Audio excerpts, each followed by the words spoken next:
Shreevatsa, Nevatia, Manu Joseph, and Kiran Nagarkar for a session on self-censorship and the writer. Thank you.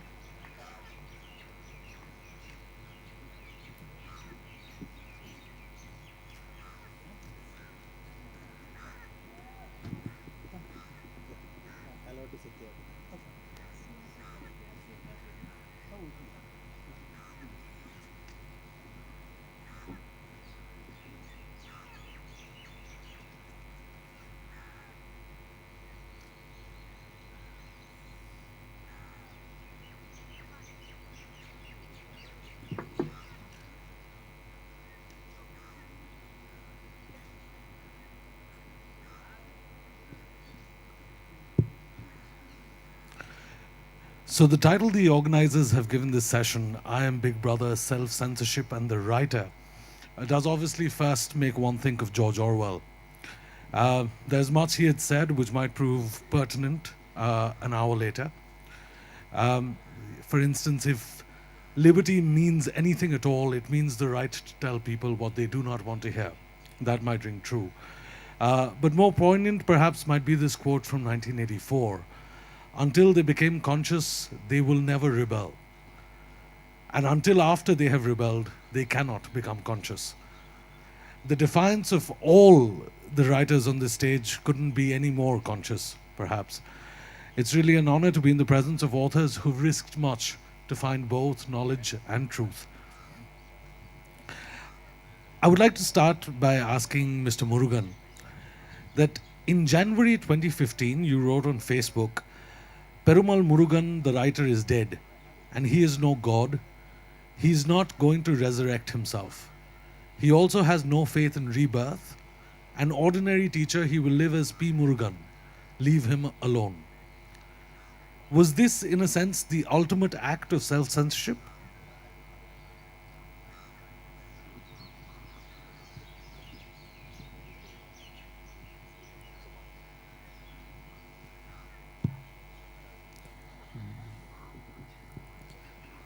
அப்படி சொல்லலான்னு தான் நினைக்கிறேன். ஏன்னு சொன்னால் இப்போ அந்த அப்படி அனௌன்ஸ் பண்ணினதுக்கு அப்புறம் வந்து நான் திரும்ப எழுத வந்தாலும் கூட நான் இப்போ எழுதுறது எல்லாமே வந்து அந்த அனௌன்ஸ்மெண்ட்டுக்கு முன்னாடி நான் எழுத நினச்சிருந்தது, எழுதலான்னு திட்டமிட்டிருந்தது எதுவுமே இது வரைக்கும் நான் எழுதலை. அதை எழுதுறதுக்கான ஒரு சின்ன தூண்டுதல் கூட எனக்கு வரலை. அந்த அடிப்படையில் பார்த்தோம்னா அதை வந்து அது ஒரு அந்த அறிவிப்பு அப்படிங்கிறது அது அந்த சென்சார்ஷிப்புடைய உச்சம்னு சொல்லலான்னு தான் தோணுது. So you can say that that statement was the height of censorship, as you have said. Even though he has come back to writing last year, he is not writing whatever he had planned to write before he issued that statement. He has no inclination to write any of those things that he had planned to write before that statement. Whatever he is writing now is something entirely different. So in that sense, if you interpret that statement as height of censorship, that's accurate. Strangely on 5th July 2016, the day the Madras High Court ruled that there was no binding force or obligation on you to apologize or to withdraw your books, the court said the author Perumal Murugan should not be under fear. Let the author be resurrected to what he is best at, right. Did this at all come as relief when you say, for instance, that you're not writing what you once set out to? Why is that? Don't you feel that you can now say what you want once the court has said that you will be allowed to say what you want? Court அந்த மாதிரி நீதிமன்றம் வந்து அந்த மாதிரி சொன்னது அப்படிங்கிறது அந்த தீர்ப்புக்கு வந்து ஒரு பெரிய முக்கியத்துவம் உண்டு. அந்த தீர்ப்பை ரொம்ப மதிக்கணும் அப்படிங்கிற அடிப்படையில் தான் நான் திரும்ப எழுத வந்ததே. மற்றபடி எனக்கு வந்து இப்போ போன வருஷம் கூட தீர்ப்புக்கு அப்புறம் கூட எனக்கு ஒரு அடிப்படையில் வந்து எழுதணுங்கிற உந்துதல் வர்றதுக்கு கொஞ்சம் நாளே ஆச்சு. பட் ஆனால் வந்து அந்த தீர்ப்பு அவ்வளவு ஒரு அருமையான ஒரு தீர்ப்பு, அதுக்கு வந்து ஒரு மதிப்பு கொடுக்கணும் அப்படிங்கிற அடிப்படையில் தான் நான் திரும்ப எழுத வர்றேன் அப்படின்னு சொல்லிட்டு அனௌன்ஸ் பண்ணேன். பட்டு கோர்ட்டு தீர்ப்பு மட்டுமே எல்லாவற்றையும் சரியாக்கிடும்னு நான் நம்பலை. ஏன்னா கோர்ட்டு வந்து நமக்கு அந்த மாதிரியான ஒரு உரிமையை கொடுக்குது. பட்டு நம்ம வாழக்கூடிய சமூகம் வந்து அது எப்படி அந்த விஷயத்தை பார்க்குதுங்கிறதும் முக்கியமானதாக இருக்குது. So the judgment of the court was very excellent, and it is a very important judgment, and it is because that he wanted to respect that judgment that he decided to write again, and the court judgment did empower him to think about writing again, and he is writing again. But at the same time, a decision by the court is not a solution for everything. What is also important is how the society around you react to how you write. So that is where the thing is. I think it might help if we actually give this conversation a bit of context. In a fine novel that Mr. Murugan has written called One Part Woman, he describes, for instance, certain these rituals at a temple where Shiva is worshipped in his Ardhanarishwara form. It says that this ancient custom allowed childless women sexual relations with strangers on a particular day of the temple festival. This is primarily the description of this ritual, the meaning that it comes to essentially have in the lives of the protagonists is what people found highly offensive. I wanted to ask that would you ever, do you think, return to the theme of Hindu gods and goddesses, the peculiarities of their worship?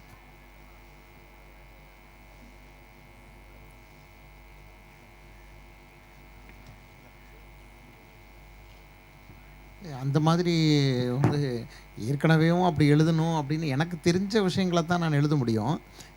ஏற்கனவே இப்போ வந்து இப்படி எழுதணும்னு திட்டமிட்டு எழுதுனதில்லை.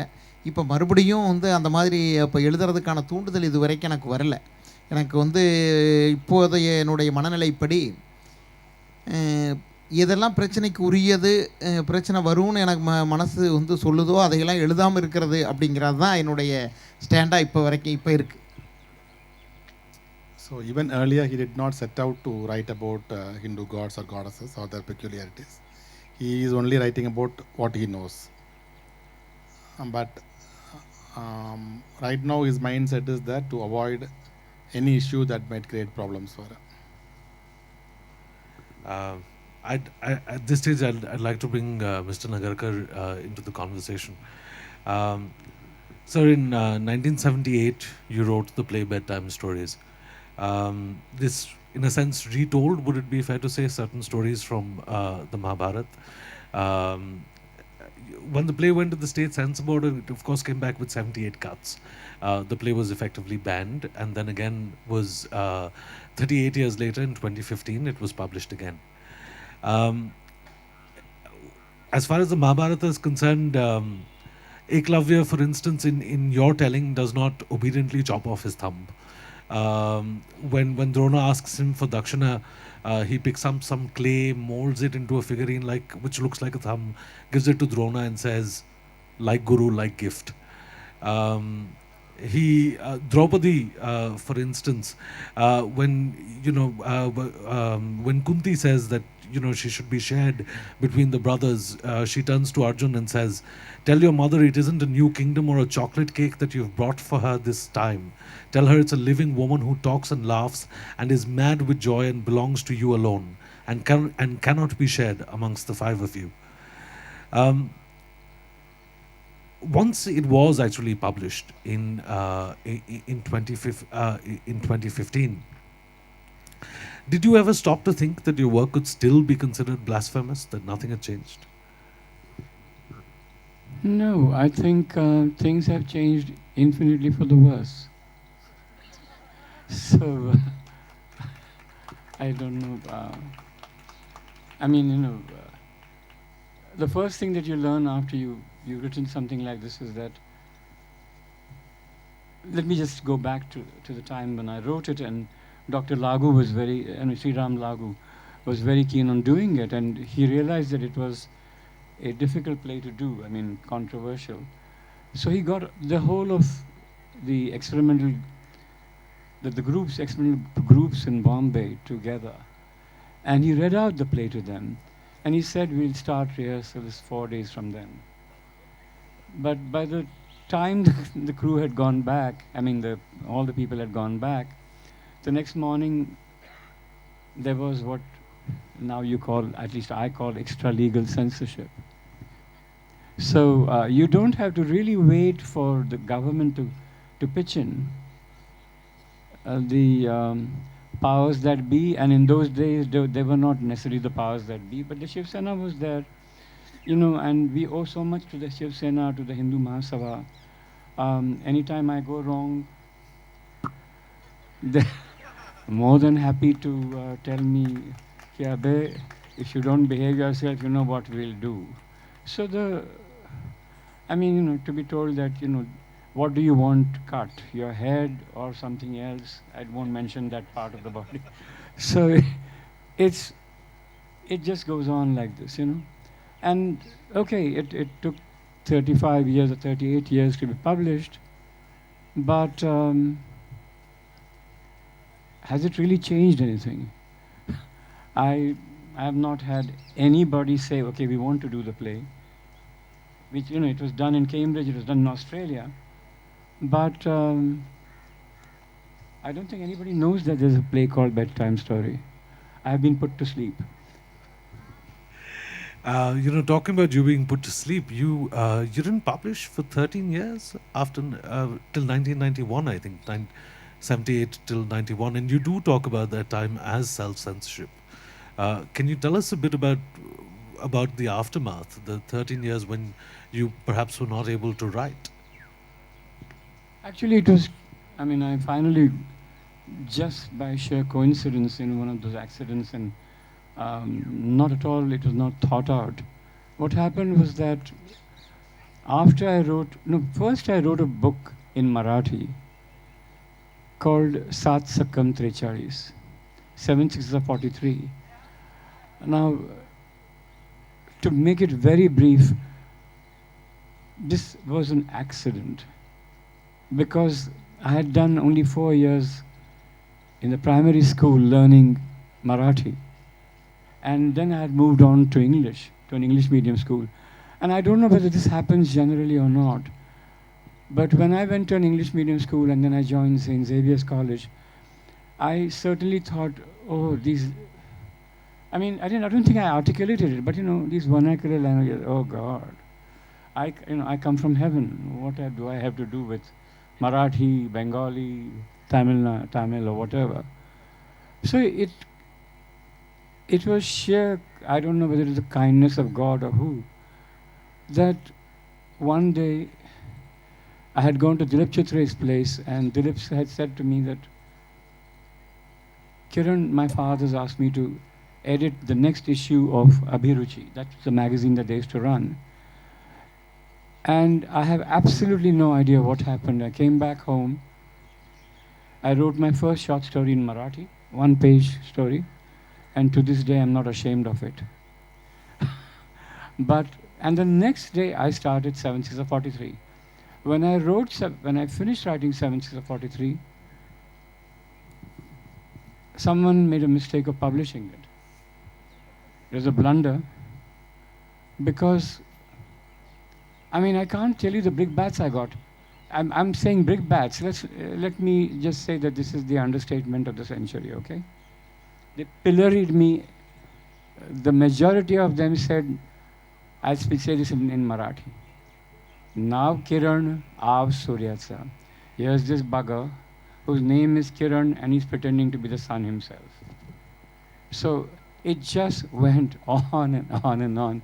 And I thought, okay, I don't want to look at it again. Fortunately, I wrote Bedtime Story immediately after that, and that was the end of it. Anyway, I'll stop this. No, but my question was also that, was it hard to put pen to paper after having heard what you did in the aftermath of the 78 cuts, for instance, nobody staging the play being banned? Was it hard to write? I think I just cut myself off completely. I just thought, very foolish. I understand this now, and I could kick myself for it. But why did I take it so much to heart? I don't know. I mean, I just switched off. I said, if I'm such a rotten author, why should I now? But which is not to say, let me just emphasize one thing and then I'll stop immediately. I did not buy their judgment. Let's be clear about that. I'll move to Manu Joseph. Mr. Joseph has written 3 absolutely, I hate to use the adjective, but delicious novels. The third one, perhaps a departure from the first 2, Miss Leila, Armed and Dangerous. More satirical, hard to say, but I would say more funny. One of the characters in your book is Damodar Bhai, Damo, a beautiful glowing man with a silver beard and a 56-inch chest. Were you at all worried that Namo's followers would rise in protest and be a little too offended? Yeah, I guess so, because we are a paradise for people who want to be offended. I think it should be mentioned in our constitution that we are creating this country for all the people who want to be offended. You can come here and we will help you be offended. Like I used to imagine that there'll be a community, they'll be brushing their teeth, and then they'll get a WhatsApp message saying that something offensive has happened, and everybody will leave their brushes and everything else and head to the street to show that they are offended. But as a journalist, when I would look at this group which is offended, which is protesting, I would always be confused because they'll be waving at the camera, they'll be smiling, they'll be checking their phones. I say, who's offended? Nobody looks offended. But when the TV cameras are really focusing, then they'll say something angry. But what has happened is that over a period of time, the protests have become very serious, more serious and serious. And now, especially now, what's happening for Padmavati, so that is a very serious kind of a protest. I don't think that naive kind of protest happen anymore. So yes, I was concerned. I was just hoping that they don't read, which they usually don't do. I think someone has to interpret, and I think only people who make movies, because they get movies, they are. It's a gamble. What I learned as an editor for considerable period of time is that in India, writing is a risk like driving. You can survive. Maybe you won't sometimes. It's like on a Monday, you say something and it's absolutely fine. On Friday, someone will come and shoot you. There is no logic. Like for example, once when the previous Pope, he resigned, and there was a vacancy before this Pope took over. I wanted to become a Pope because I wanted to move into a bigger house. So I applied. I applied for the job of a Pope in my magazine. I wrote an application saying that I want the job, and I've been married for so long that I am a celibate. So just, what's your problem? And it struck me, someone could have got offended and they could have taken me to court. It's a very ambiguous thing, religious sentiments being hurt. And I know what would happen if that had happened. At the police station level, there is no such thing as freedom of expression. You try explaining freedom of expression to a cop.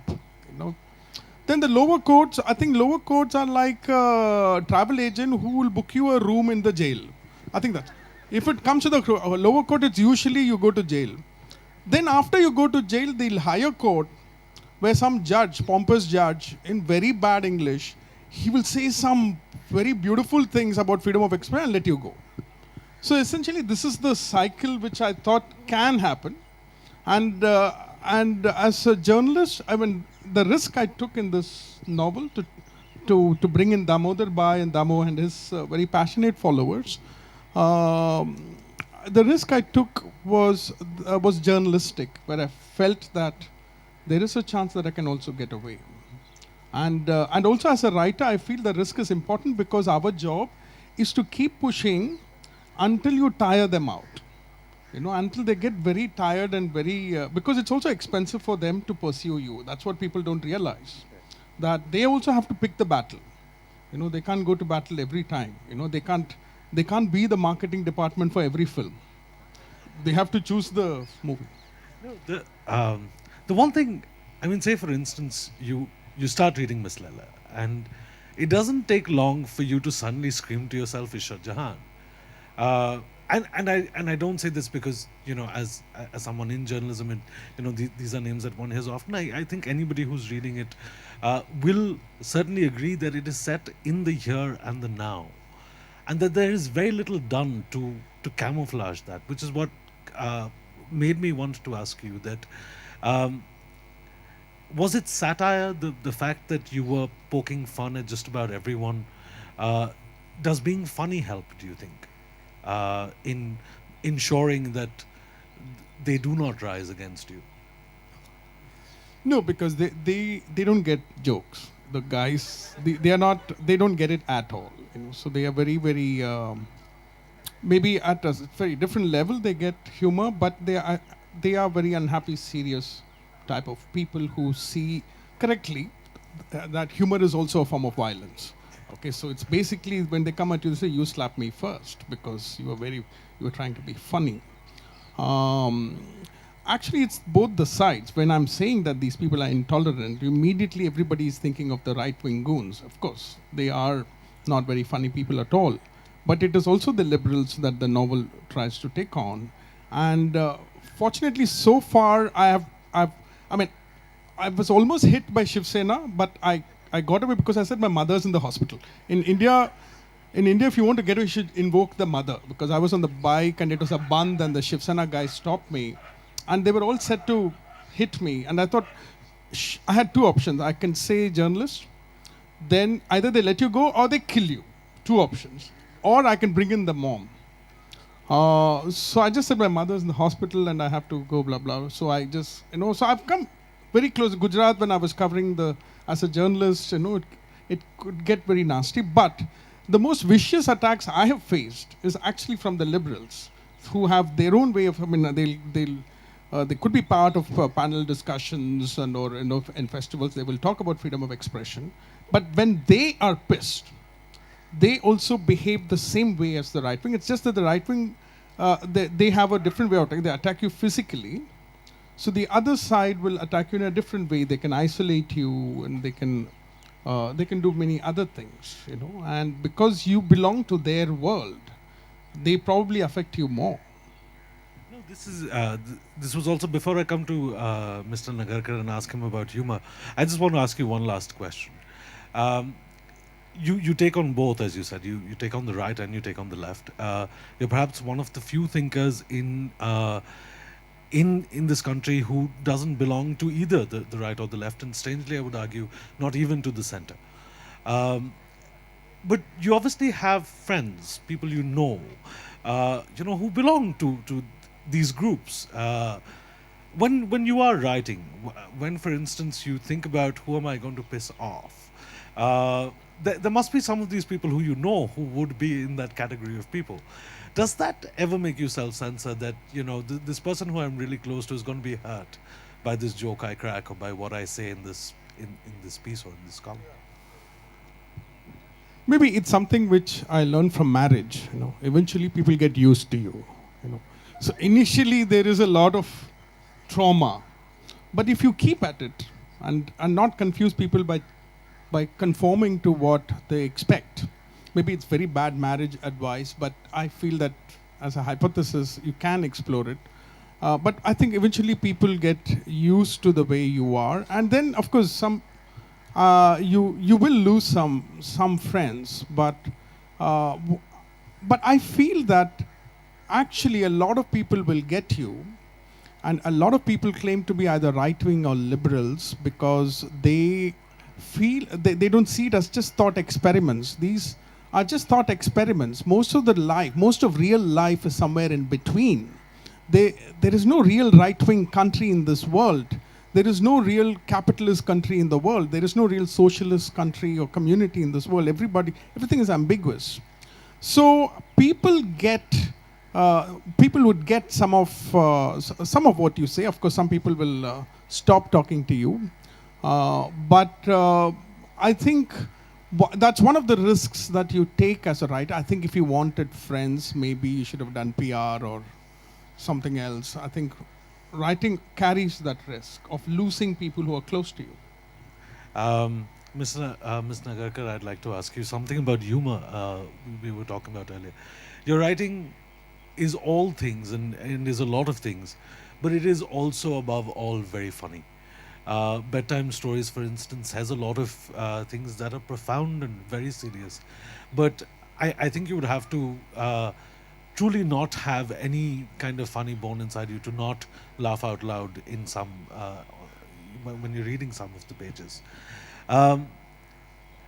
Humor and subversion, to a certain degree, if one can use the word, has humor helped you subvert better? Do you think that that by laughing, and you also laugh at yourself a lot, do you think that that might actually convince these people that that you laugh at yourself as much as you're laughing at them? They're completely immune to humor. That's one thing. Secondly, because I wrote bedtime story in Marathi, but it got to be known in English really, and perhaps that's the reason that I did not get bumped off or whatever. Let's not forget one thing, that the quintessential condition for any book to survive, if it's controversial, is that the people who ban it have never read it. I mean, you saw what happened to Salman Rushdie's satanic verses. The kind of censorship involved there, had anybody in India read the damn book? Of course not. I mean, did you think Rajiv Gandhi had read the book? So it is a precondition that you're totally ignorant, you hear from somewhere else that this is a terrible book, and immediately the whole thing gets to be, into the Rajya Sabha or whatever, and it's banned. And the wonderful thing about Rushdie's book is that we ban it, and then the fatwa is declared by the Ayatollah in Iran. So the consequences can be appalling. But the basic condition always remains. I don't think anybody in Iran has read it. The funny thing is, you talk about Rushdie. Rushdie, even after the fatwa, when asked about self-censorship, had said something like, if a writer self-censors, they should just shut up and not write. Do you think that that's fair? Don't you think that self-censorship sometimes does have benefits? No, but I don't know what Manu would have to say about this, but even when writing innocent stuff, let's say, I'm just calling it innocent, there is always censorship that you're doing, isn't it? You feel, I should have written this sentence differently, or this paragraph doesn't work, or this character has to be reworked. You do that. So in that sense, if you're going to construe it as censorship, then that's a shame. And I don't want to make the kind of large statement that if you indulge in censorship, then you don't deserve to be a writer. I think that's an excessive statement. I don't know what Manu has to say. No, I agree with Mr. Nagarkar entirely. If you want to look at writing as a gamble, then you also have to know where you belong. If you're in India or if you're in Saudi Arabia, and you feel that something is important and it's important to state it in a particular way, you should. But then there's no point in being foolish and trying to shock with no literary value.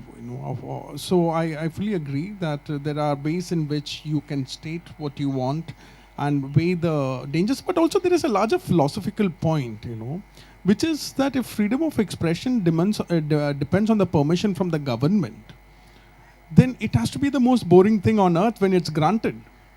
Because what you do after the government grants freedom of expression, that good example is United Kingdom, where nobody is funny anymore because nothing is shocking. And they have to do silly things like pulling out the underwear of the Archbishop of Canterbury, which Mr. Bean does in one of the films. Because nobody is offended, they have to do silly things to shock people. So I feel that tension and because the government is also not very sure about how far it can go, you're also not very sure. I feel the tension is where art is formed. I also wanted to, may I add, sorry, I beg your pardon. Should I add something? Yeah, please. No, one of the things about, perhaps I'm making a very large inclusive statement, but one of the things about Indians is that they can laugh at others. The point is, can they laugh at themselves? And I find that happening very rarely. So, I am constantly aware that I'm making an ass of myself. And hey, I'm a human being. What do you expect? So what I want to say just now to this audience is that we are going through some very difficult times. You know it far better than I would perhaps know. So the only thing that we have now to save ourselves and get sanity back is humor. I mean, for God's sake, there are so many young people here. You're our saviors. Please don't forget this and don't take what I'm saying lightly. Use humor, and maybe someone at the top, never mind how many people, might even begin to see that they're never always right, Sweetly. I want to come back to Mr. Murugan.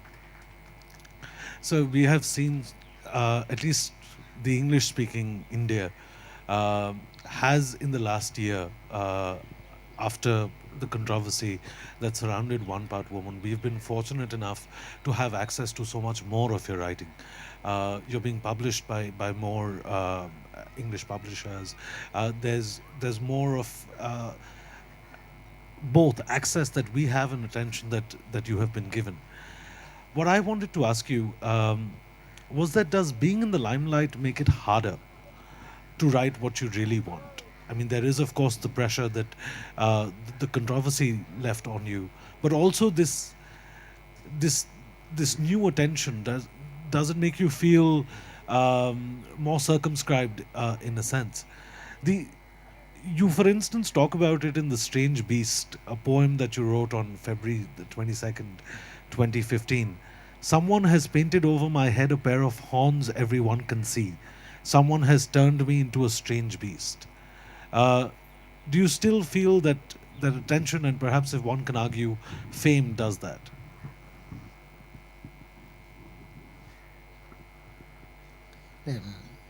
அந்த சமயத்தில் அந்த மாதிரி feel பண்ணி எழுதின கவிதை அது.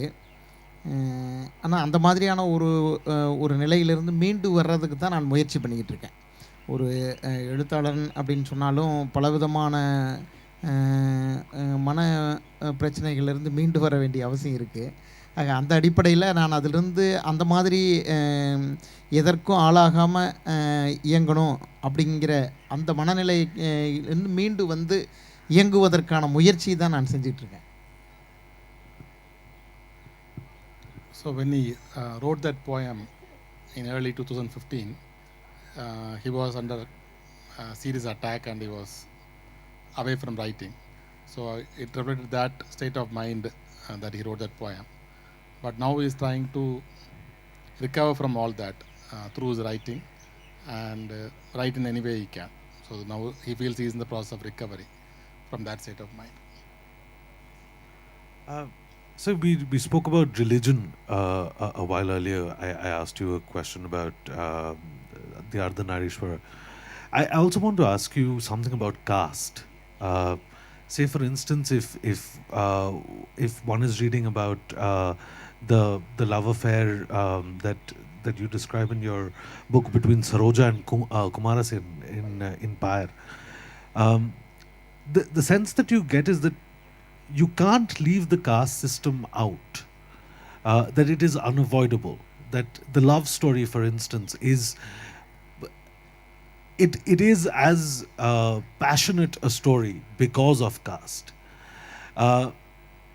For instance, and this is true for a lot of your work where caste plays a very major role.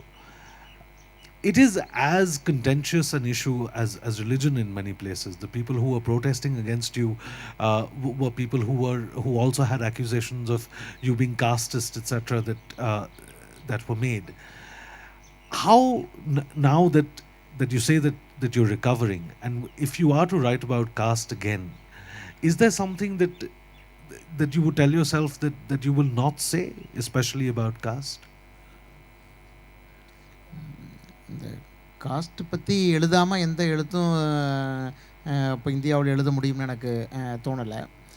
நீங்கள் சாதாரணமாக ஒரு பாப்புலர் தொடர்கதை எழுதினா கூட, ஒரு க்ரைம் நாவல் எழுதினா கூட, அதில் கூட வந்து ரொம்ப நுட்பமாக எங்காவது வந்து ஜாதி வெளிப்படத்தான் செய்யும்னு நான் நினைக்கிறேன்.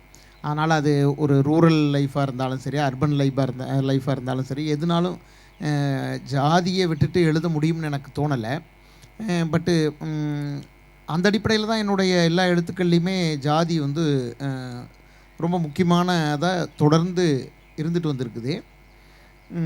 இப்போ வந்து அதை ஜாதி நேரடியாக எழுத முடியுமாங்கிற கேள்வி எனக்கு வந்திருக்கு. அதனால் என்னுடைய ரைட்டிங் ஸ்டைலை வந்து மாற்ற வேண்டிய ஒரு நிர்பந்தத்தில் நான் இருக்கிறேன்னு எனக்கு தோணுது. So Murugan feels that it is not possible to leave out caste and write much in India. Even if you are writing a popular fiction or a crime fiction, you can find the subtle presence of caste in the text. So caste has always played a role in almost all his writings. And now, since he cannot leave out caste, he is thinking of ways to change his style of writing.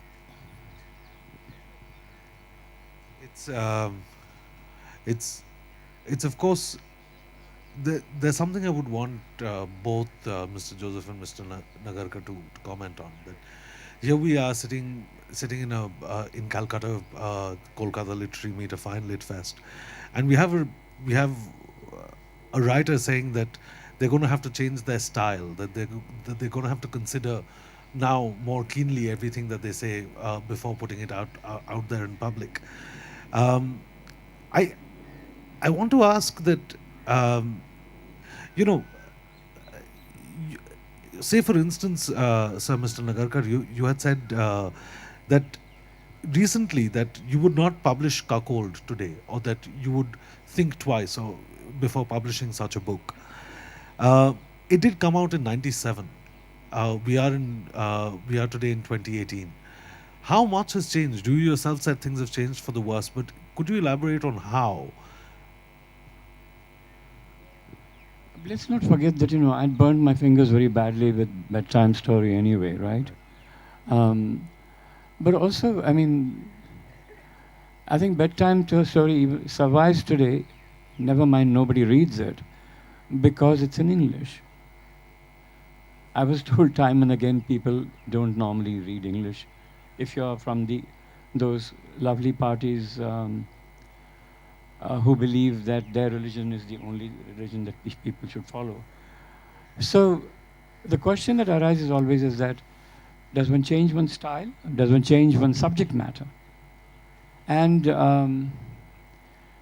I think Murugan has gone through absolute hell, despite the fact that he is an amazingly fine writer.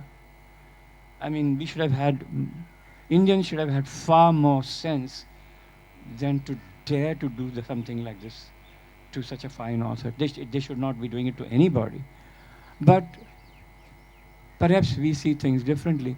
And I'm sure that, Mr. Murugan perhaps will ultimately write the same kind of stuff, which really has been marvelous. He can write in different styles also. I have no doubt about that. But I don't think, I'm talking now for myself.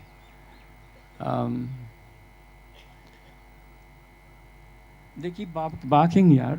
They'll keep barking. That's the nature of the people who we are dealing with. So let them bark. I don't want to change my style or my subjects.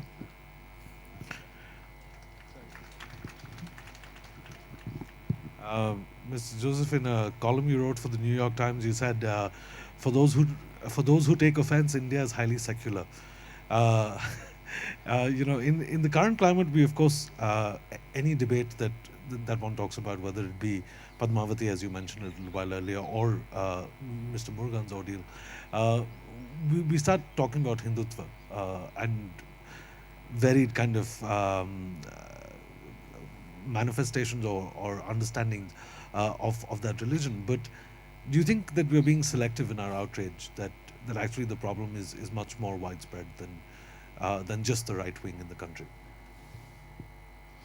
Yeah, actually, to your question earlier on how India has changed, it just struck me when I was a boy in Chennai, and I don't know if the same thing used to happen in Calcutta. I'm sure it was, because there were a lot of Bengalis there too. In a joke which will start like this: one American, one Englishman, one German, and an Indian went to a bar. The Indian was always the idiot. I distinctly remember the time, unless there was a Pakistani. It's the Indian who was always the fool. He would always be the guy who wouldn't know various things. You know how these jokes go. So it's interesting to see now, we don't have those kind of jokes, and we don't find those kind of jokes funny, which includes all of us. So it just struck me why that has happened. Now, maybe is it a sign of something good, actually? Because that was also a time when the middle class the spiritual duty of the middle class was to leave the country. Everybody was just preparing for that. In fact, I remember the time, again, when I was a boy, there was this convocation ceremony in the IIT, and the chief guest said, brain drain is better than brain in the drain. And that news traveled from IIT across, it just spread across the city, making everybody laugh. Tambrams, Malayalis, everybody. We just found it so funny because it was so true. I don't think any chief guest of IIT will ever dare to say it now at the convocation ceremony, that brain drain is better than brain in the drain, because, well, it is very true. So I wonder if now that many of us have decided this is home and we don't want to move out because everything is sorted out here for us. Sometimes I feel that entire Indian nationalism is anchored on having a maid, and a driver. And you can't have these kind of facilities when you go abroad and everybody is equal, and even a waiter can shout at you. How humiliating for an Indian. For an Indian. So I feel that there is a lot of stake and a sense of home which is behind the heightened sensitivity. And having decided this large, strange place is home, we are searching for even clearer definitions of home. It could be Chennai, and it could be in your caste. It could be very sad. Of course, sometimes some unfortunate things can happen, because until last month I didn't know Rajputs were cowards. Only after those protests, and yesterday they stoned a school bus in my city. So in fact I want to tell you, I thought you guys were very brave people, and only recently I knew this about you. But otherwise, we in more subtle ways in which we express our offense. In fact, I'm so trained that I can piss all of you if I want. I just have to talk about Saurav Ganguly.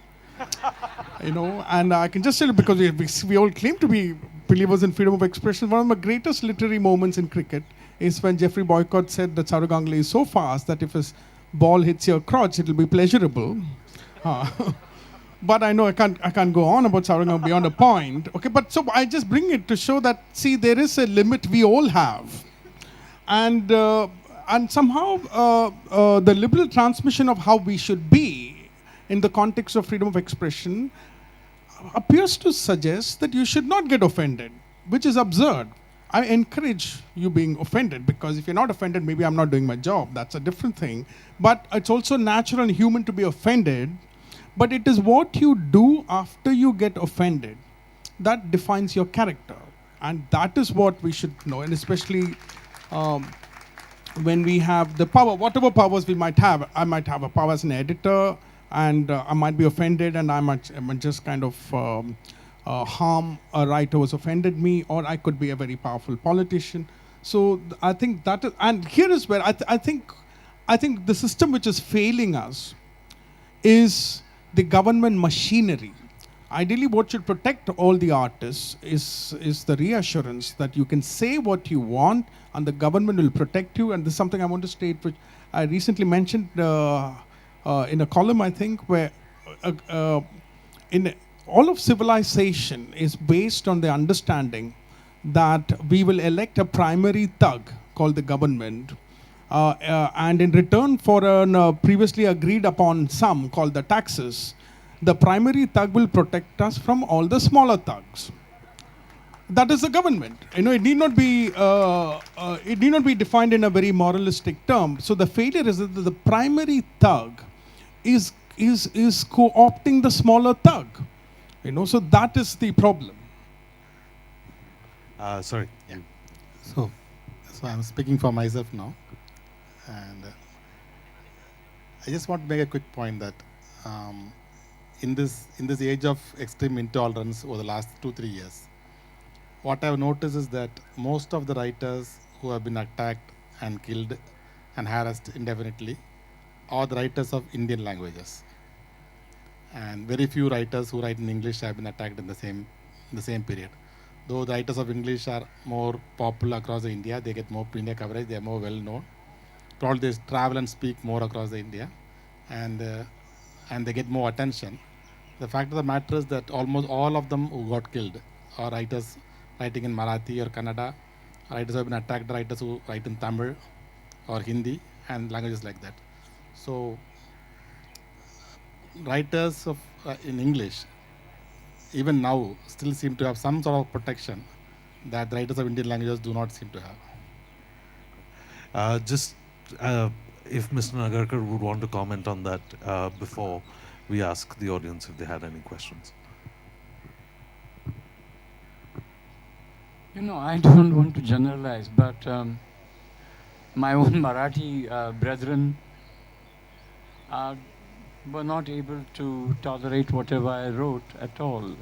So they came down and made absolutely certain that I would have to think 10 times before I wrote again, in my mother tongue anyway.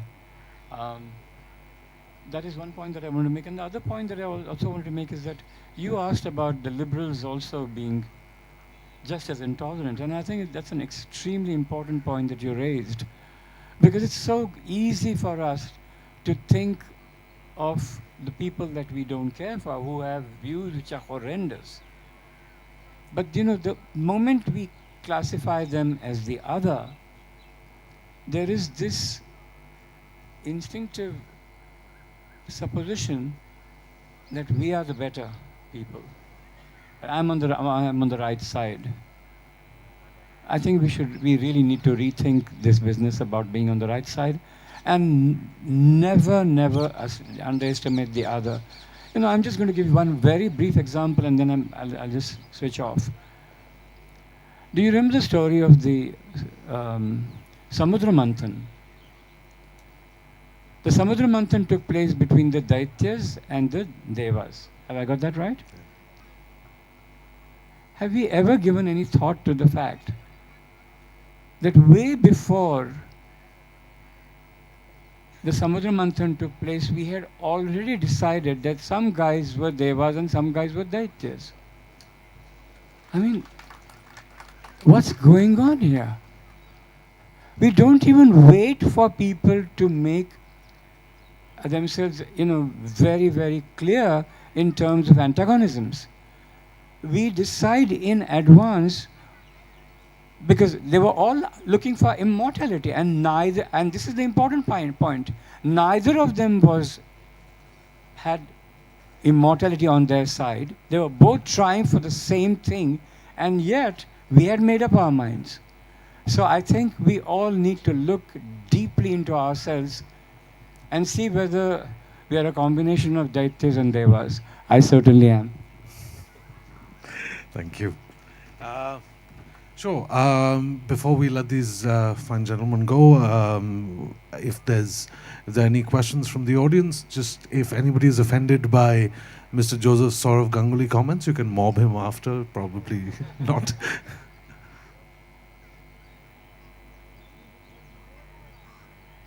Sorry.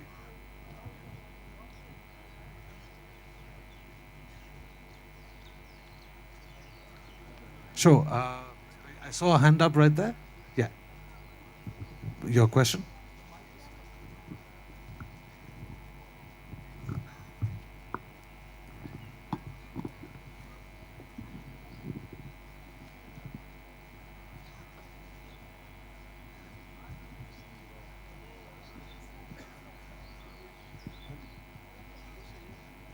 Good evening. I have a question to this elite panel. That normally, you know, when we talk about an author writing or trying to pen down something, he does not think about, you know, so many other things which are going to bind him up. And his pen just flows. And that's what comes out of it is something which is beautiful, something which is divine.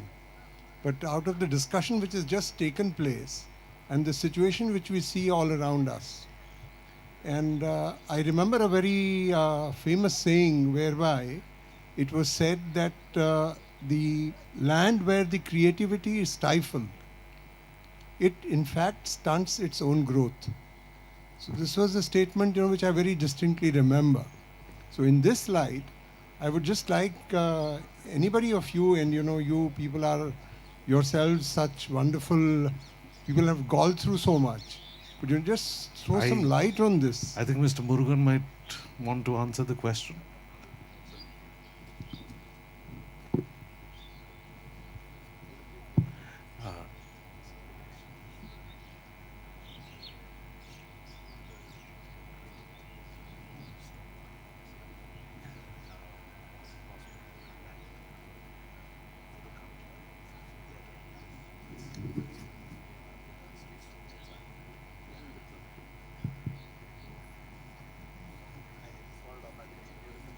No, so the question is that in a land where creativity is being stifled, will that land grow? Creative people are being silenced. Will that land grow?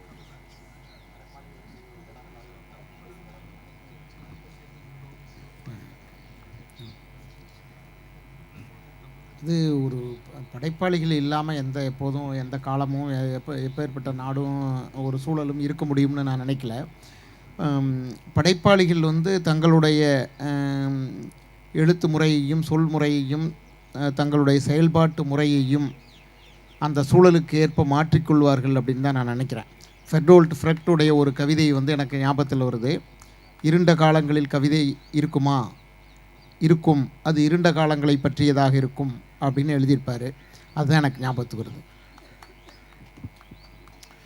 He does not believe that at any point in any society, any country, there will not be creative writers. But it is just that the creative writers will adapt themselves to the times and still be creative. And he has quoted a line from Beckett which says, will there be poetry in dark times? Yes, it will be about dark times. Fantastic. We have time for another couple of questions if there's anybody here who wants to ask something. I had seen a hand up there, perhaps. Hi. So Mr. Nagarkar and Mr. Joseph made the point that there seems to be intolerance on sort of both left wing and right wing. But then Mr. Joseph, you went on to make a point that what you do after getting offended is what defines your character. So won't you, the illustrative example that you gave, that your left liberal friends froze you out instead of threatening to kill you on the right wing, wouldn't you say that defined the... Sorry. So won't you say that sort of also defined the character? So isn't being frozen out by your left liberal friends slightly preferable to receiving death threats? Yeah, definitely. So definitely. It's not like equivalence there. Yeah? No, there is, in the sense that if you look at it as a system. Now, I'll give you an example. It's like saying, now it's a true story. When Maneka Gandhi was somehow in charge of the censor board, and she was also the environment minister, animal affairs. Ram Gopal Varma wanted to make a film where, which was some kind of a thriller which involved a tiger. But Maneka Gandhi saw it as the tiger is the villain in the film, which was true, where tiger is the villain in the film. And she said, I will not pass this because you're portraying animals in a poor light. And she said that, why don't you think of some other story? Because she thought it's easy to just think of stories. Now you can say that it's okay. I feel that the system of intolerance is the same thing.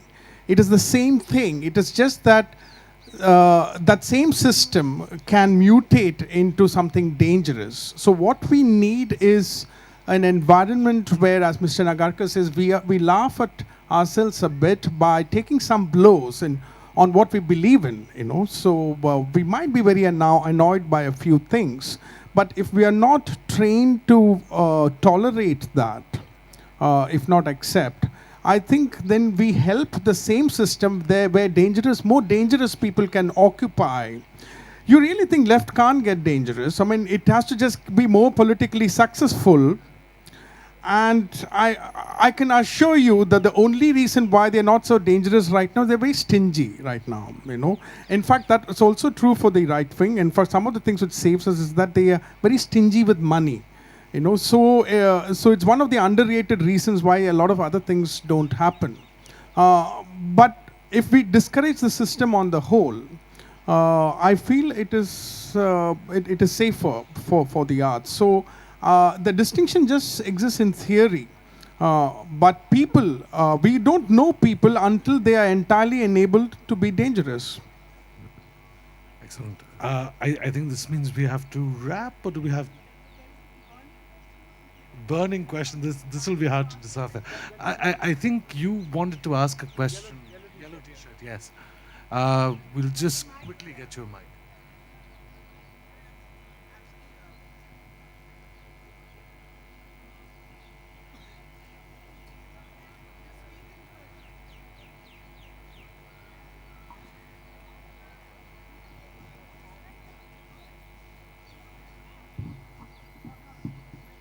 I think that my name is Sandeep. I just want to ask regarding when we are talking about self-censorship, the person or the country which we can highlight on regarding this, the Bangladesh author Taslima Nasreen. We cannot skip her while we are talking about self-censorship. But we just want to know that, for example, when I found even in the Calcutta book fair and even in Dhaka book fair and any other book fairs which happens, for example, that when her literary works are getting criticized by self-censorship and all, but at the same time, their own country is not letting her stay in her own country, but at the same time, they're selling her books and earning the royalty. No. How much it is justified? No, what's the question in a line? The question is like that: why her creative liberty is getting threatened, but at the same time, if people are saying that creative expression or the freedom of expression is required in writing, then again. Sure. How can you? Okay. So, Right. Mr. Nagarkar, I think the question, if can be paraphrased a little, is that once you're under attack, is it still possible for you to be criticized? Say, for instance, am I right in saying that when a person's literary merit is being questioned while they are being censored and thereby being required to self-censor, is that fair? I'm not sure that I've really got the hang of the question, but I think what we are all underestimating is that one of the great qualities of human beings is hypocrisy. No? We want to eat our cake and have it also. So the Bangladesh government wants to make money off our books. At the same time, they don't want her back. This makes perfect sense. Logic was never one of the high points about human beings. And they're doing it beautifully. With this, I'd like to thank all my panelists. Thank you so very much, gentlemen, for being here. It was a pleasure speaking to all of you. All of you, thank you for coming. We'll all wait for a time when the light at the end of the tunnel is not that of the incoming train. Thank you. We have to thank our moderator and the one who's been in conversation with us. Thank you.